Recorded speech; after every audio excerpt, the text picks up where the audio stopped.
সবাইকে স্বাগত জানাচ্ছি। আমি ফিরোজ তোহা। শুরুতেই সংবাদ শিরোনাম জানিয়ে দেব এই মুহূর্তে হাতে পাওয়া সর্বশেষ গুরুত্বপূর্ণ আপডেট আন্তর্জাতিক সংবাদ। শুরুতেই থাকছে মার্কিন পঞ্চম নৌবহরে ফের হামলা ইরানের। বাহরাইনে অবস্থানরত মার্কিন পঞ্চম নৌবহরকে লক্ষ্য করে আবারও হামলা চালানোর দাবি করেছে ইরান। একই সঙ্গে দেশটির দক্ষিণ পশ্চিমাঞ্চলে একটি মার্কিন MQ-9 ড্রোন ভূপাতিত করবার কথাও জানিয়েছে ইসলামী বিপ্লবী গার্ড বাহিনী। এবারে জানাবো ইরানের সঙ্গে শান্তি আলোচনা নস্যাতে অর্থায়ন করছে ইসরায়েল। যুক্তরাষ্ট্রের ভাইস প্রেসিডেন্ট জেডি ভ্যান্স অভিযোগ করেছেন, ইরানের সঙ্গে যুদ্ধের অবসান চলমান ওয়াশিংটনে শান্তি আলোচনা ভণ্ডুল করতে ইসরায়েল অর্থায়ন করছে। জানাবো যুক্তরাষ্ট্রের বিভিন্ন সামরিক ঘাঁটিতে হামলা অব্যাহত রেখেছে ইরান। ধারাবাহিক হামলার জেরে ইরান যুক্তরাষ্ট্রের বিভিন্ন সামরিক ঘাঁটিতে হামলা চালাচ্ছে। বৃহস্পতিবার ইরান প্রতিবেশী উপসাগরীয় দেশগুলোতে অবস্থিত মার্কিন সামরিক ঘাঁটিতে নতুন করে হামলা অব্যাহত রেখেছে। অন্যদিকে ওয়াশিংটন রাতভর ইরান জুড়ে বিভিন্ন স্থানে হামলা চালিয়েছে। জানিয়ে দেব ইরানে আরেকটি চিরস্থায়ী যুদ্ধের ঝুঁকিতে ডোনাল্ড ট্রাম্প। নিউ ইয়র্ক টাইমসের বিশ্লেষণ, কোনো দেশই যুদ্ধ শুরু করবার সময় মনে করে না যে যুদ্ধ চিরদিন চলবে, কিন্তু ভিয়েতনাম যুদ্ধের পর থেকে যুক্তরাষ্ট্রের অনেক প্রেসিডেন্ট এমন সব যুদ্ধে জড়িয়েছেন যা বছরের পর বছর ধরে চলছে। এবার ঠিক একই ফাঁদে পা দিয়েছেন ডোনাল্ড ট্রাম্প। এদিকে হরমুজ প্রণালী রেড লাইন, যুক্তরাষ্ট্রকে কড়া হুঁশিয়ারি ইরানের। হরমুজ প্রণালীকে নিজেদের জন্য অলঙ্ঘনীয় রেড লাইন ঘোষণা করেছে ইরান। তেহরানের হুঁশিয়ারি, যুক্তরাষ্ট্র যদি ইরানের গুরুত্বপূর্ণ অবকাঠামোতে হামলা চালায় তবে উপসাগরীয় অঞ্চলের গুরুত্বপূর্ণ অবকাঠামোগুলো লক্ষ্য করে পাল্টা হামলা চালানো হবে। একই সঙ্গে দেশটি জানিয়েছে হরমুজ প্রণালী নিয়ন্ত্রণ রক্ষায় তারা শেষ পর্যন্ত প্রতিরোধ চালিয়ে যাবে। এবং সর্বশেষ জানাবো ইরানে আলী খামেনির সমাধিস্থলে অগ্নিকাণ্ড। ইরানের মাশহাদ শহরে অবস্থিত ইমাম রেজা ধর্মীয় স্মৃতিসৌধ কমপ্লেক্সে অগ্নিকাণ্ডের ঘটনা ঘটেছে। গত 9 জুন এখানেই দেশটির প্রয়াত সর্বোচ্চ নেতা আলী খামেনিকে সমাহিত করা হয়েছিল। এতক্ষণ শুনছিলেন সংবাদ শিরোনাম, এবার থাকছে পুরো সংবাদ। দর্শক, অনুরোধ থাকবে এই ভিডিওতে একটি লাইক দিন, কমেন্টস করে জানিয়ে দিন এই ভিডিওটি আপনি কোন জেলা থেকে দেখছেন এবং শুনছেন। মার্কিন পঞ্চম নৌবহরে ফের ইরানের হামলা। বাহরাইনে অবস্থানরত মার্কিন পঞ্চম নৌবহরকে লক্ষ্য করে আবারও হামলা চালানোর দাবি করেছে ইরান। একই সঙ্গে দেশটির দক্ষিণ পশ্চিমাঞ্চলে একটি মার্কিন MQ-9 ড্রোন ভূপাতিত করবার কথাও জানিয়েছে ইসলামী বিপ্লবী গার্ড বাহিনী।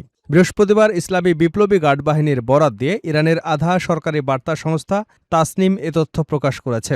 প্রতিবেদনে বলা হয়েছে, দক্ষিণ পশ্চিমাঞ্চলের আন্দিমেশক শহরের আকাশে একটি শত্রু MQ-9 ড্রোন শনাক্ত করে সেটিকে ভূপাতিত করা হয়। ইরানের দাবি, তাদের মহাকাশ বাহিনীর নতুন আকাশ প্রতিরক্ষা ব্যবস্থা ব্যবহার করে ড্রোনটি ধ্বংস করা হয়েছে।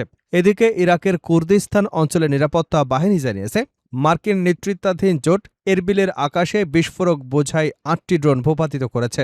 উত্তরাঞ্চলে এই শহরে মার্কিন কনসুলেট এবং জোট বাহিনীর গুরুত্বপূর্ণ স্থাপনা রয়েছে।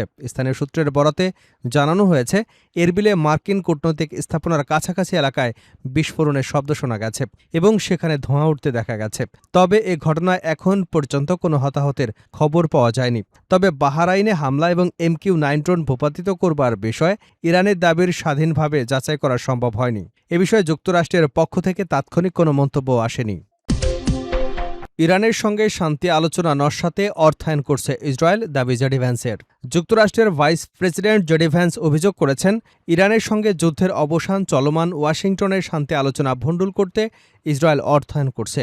খবর আল জাজিরার।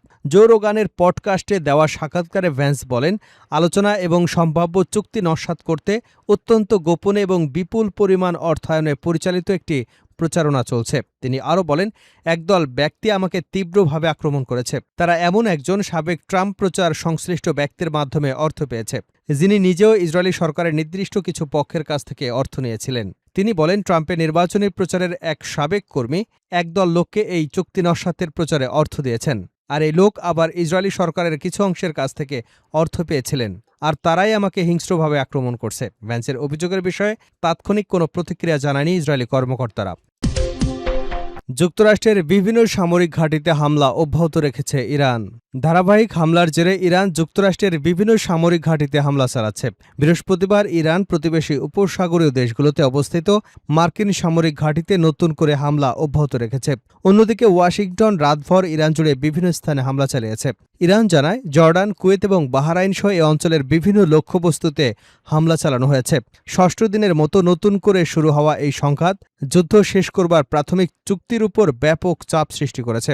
মার্কিন সামরিক বাহিনী জানায় হরমুজ প্রণালীতে নিরীহ নাবিকদের হুমকি দেওয়ার ক্ষেত্রে ইরানের সক্ষমতা হ্রাস করতে এবং একাধিক স্থানে 6 ঘণ্টাব্যাপী এ ধারাবাহিক হামলা চালিয়েছে। অন্যদিকে মার্কিন প্রেসিডেন্ট ডোনাল্ড ট্রাম্প ইরানকে সতর্ক করে বলেন, আলোচনায় না ফিরলে তাদের ভালো আচরণ করতে হবে, অন্যথায় নতুন সামরিক পদক্ষেপের মুখোমুখি হতে হবে। ইরানে আরেকটি চিরস্থায়ী যুদ্ধের ঝুঁকিতে ট্রাম্প। কোনো দেশই যুদ্ধ শুরু করার সময় মনে করে না যে যুদ্ধ চিরদিন চলবে, কিন্তু ভিয়েতনাম যুদ্ধের পর থেকে যুক্তরাষ্ট্রের অনেক প্রেসিডেন্ট এমন সব যুদ্ধে জড়িয়েছেন যা বছরের পর বছর ধরে চলেছে।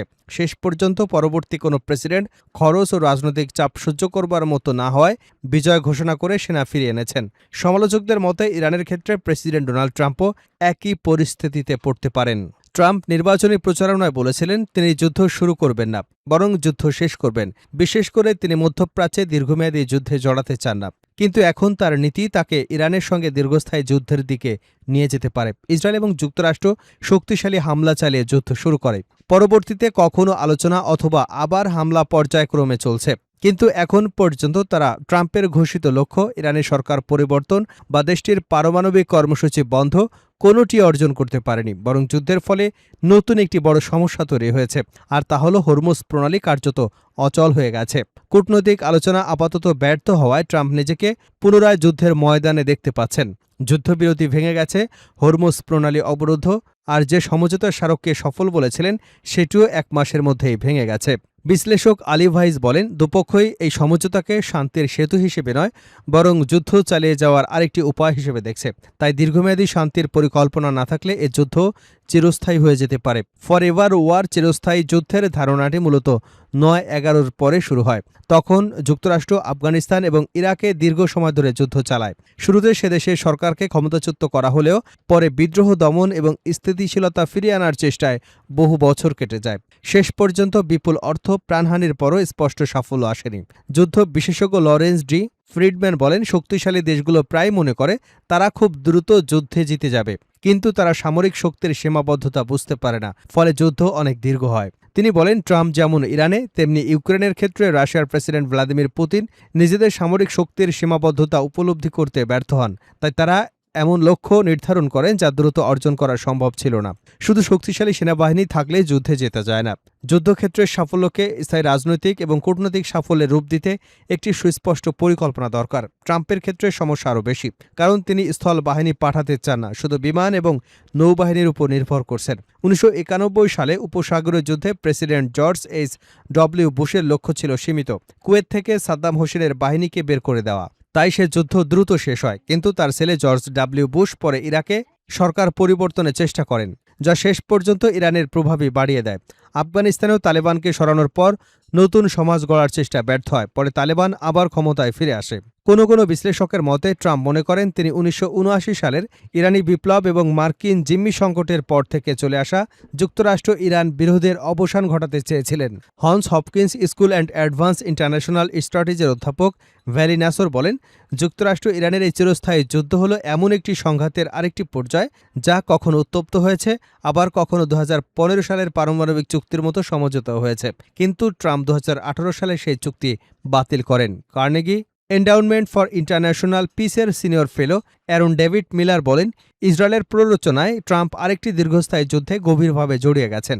এই সংঘাত লেবানন, ফিলিস্তিন, ইয়েমেনের ইরানের মিত্র গোষ্ঠীগুলোর মাধ্যমে চলছে। ট্রাম্প চাইলে এখনও তার সমর্থকদের কাছে এই যুদ্ধকে একটি বিজয় হিসেবে তুলে ধরে সরে আসতে পারেন, কিন্তু তিনি বরং আরও বেশি জড়িয়ে পড়ছেন। অথচ শান্তি প্রতিষ্ঠার স্পষ্ট কোনো পরিকল্পনা নেই। আর হরমুজ প্রণালী খোলা রাখার মার্কিন প্রতিশ্রুতি এবং এই জলপথের উপর ইরানের নিয়ন্ত্রণ বজায় রাখার অবস্থান দুপক্ষের মধ্যে দীর্ঘ সামরিক সংঘাতের ঝুঁকি আরও বাড়াচ্ছে। তবে এই যুদ্ধ আফগানিস্তান বা ইরাকের যুদ্ধের মতো নয়। সেখানে বহু বছর ধরে হাজার হাজার মার্কিন সেনা দীর্ঘ সময় ধরে অবস্থান করেছে। সেখানে যুক্তরাষ্ট্রের মদতপুষ্ট নতুন সরকারগুলোর বিরোধী মিলিশিয়া এবং সন্ত্রাসীদের